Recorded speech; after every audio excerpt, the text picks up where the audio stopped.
This is a review over basic Mendelian genetics. By the time you're finished with this in your homework, you want to know the basic terminology for genetics as well as how to set up the different types of Punnett squares. There's two principles that you need to know from Mendel, and you probably already know them, but maybe not by name. The first one is the law or principle of segregation, and that principle says that you have a gene and they occur in pairs, and they're going to separate during meiosis. So for example, if your genotype is big A,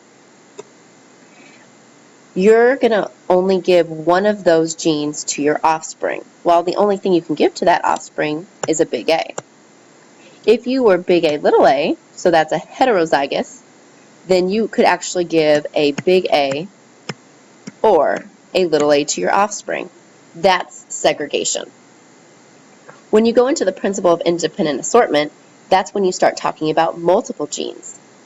So genes separate independently of one another. So let's say we not only have the A gene, but you have the B gene. Well, again, you could donate a big A or a little a from this gene pair, and you could donate a big B or a little b from this gene pair. But you're not going to have 80 million gametes, so you're only going to have two, right? So this can go with this one, and this could go with that one, right? So you could donate a big A, big B, a big A, little b, or a little a, big B, little a, little b. It's kind of like cross-multiplying in algebra. If you're kind of stuck on that, all that basically means is that you want one letter of every kind to go into a gamete. 1A, 1B, 1C. You never want to put the same letters in a gamete, so you don't want two A's in a gamete. So we want to practice how to write this because your gametes are what go outside of your Punnett square. So for this here, the gametes are big A or little a. Big A or big A. Now here's the tricky one, so we already did this one. Big A, big B. So remember, we're looking at letter combinations. Big A, little b, big B, or little a, little b. So there's 4 different gamete combinations there. Here, you can only give a little a, but you could give a big B, or you could give a little b.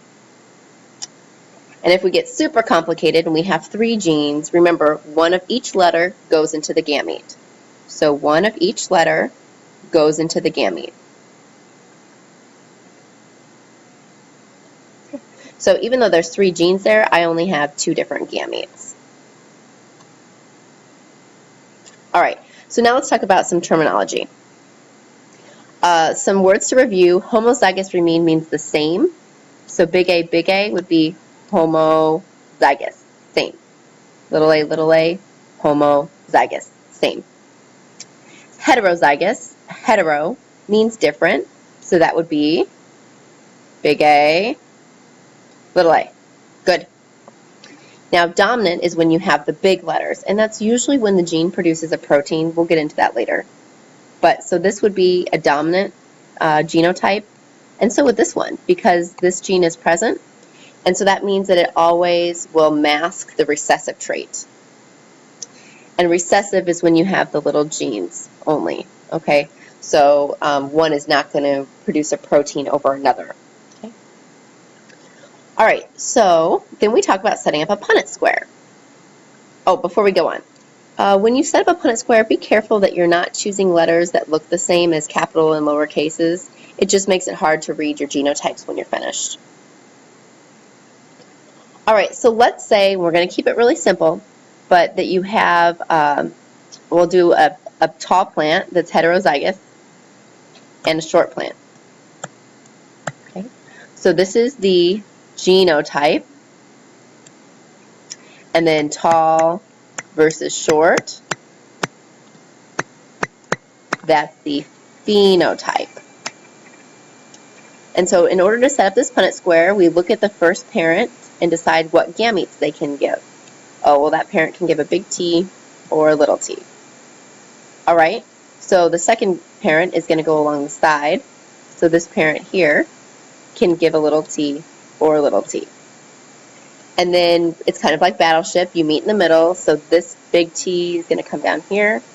This T is going to come over here. Okay, and you fill that in again. Over here, the two little t's meet. So your phenotypic ratio would be too tall to too short. And you could reduce that to 1 to 1. The genotypic ratio would actually be the same in this case. You'll have 2 big T little t to 2 little t. And it's always good to label your ratios so I know that you know the difference between phenotype and genotype. Alright, so that's how to do a basic Punnett square, and we call that a monohybrid cross because we're only using one gene, mono meaning one. This is going to get a little bit more complicated now because here is when we take 2 genes. This is a possibility, but you don't always have to use all of those squares. I'm going to start out by showing you how to use them all, and then I'll show you a shortcut if it's possible based on the parent genotypes. If we do big T, little t, and let's do big A, little a, times big T, big A, little a. Now, oops, go back, sorry. I'm just showing you that because I want to fill out the Punnett square first. So what you do is you go through, you look at the parent again, and decide what the gametes would be. Well, big T, big A. Big T, little a is another combination. Little t, big A. And little t, little a. And that's what's going to be along the side, too. So I'm going to go ahead and do... Alright, and now you do the same thing we did the last time, but you want to remember to put all of the same letters together and all of the dominant letters before the recessive. So this one would be easy, big T, big A, big A. Big T, big A, little a, because you want to put the big letters before the smaller letters. Big T, big A, big A. Big T, big A. Sorry, there's a few technical difficulties here.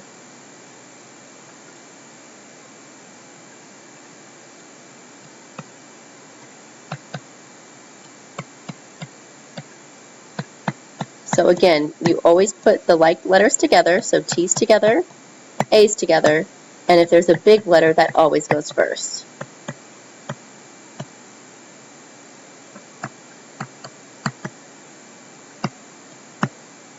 And see how I chose T's and A's versus something else? W's would have been harder to tell the difference between the capital and the lowercase. So the last thing I want to tell you is that you don't always have to do a 16 square Punnett square for the dihybrid crosses.